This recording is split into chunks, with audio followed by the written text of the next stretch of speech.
दिवसभरात आपण कितीतरी गोष्ट करत असतो.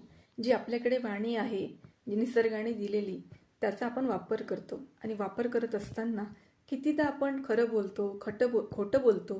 ही वाणी आपली सत्य आहे की असत्य आहे, कटू आहे का, कोणाची निंदा करण्यात आपण वापरतो का, याचा जर आपण विचार केला तर आपल्या लक्षात येतं की बऱ्याचदा आपण फक्त व्यर्थ गोष्टींसाठी ही वाणी जास्त वापरत असतो. म्हणजे इतरांची निंदा करतो, ईर्ष्या करतो, तुलना करतो आणि त्याचबरोबर असत्य बोलतो. त्याच्यामुळे काय होतं, ह्या वाणीचा गैरवापर केला जातो आणि म्हणून आपल्याला खूप सारं दुःख मिळतं. म्हणजे त्याच्यामुळे आपलं मन नाराज होतं, आपलं मन दुःखी होतं, कारण आपण इतरांना दुःख दिलेलं असतं.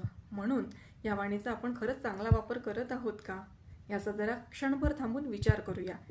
हीच गोष्ट जर चांगल्या गोष्टीसाठी झाली, चांगल्या विचारांसाठी झाली, तर याचा आपल्याला आणि इतरांना फायदाच होणार आहे. तुम्हाला काय वाटतं? चला तर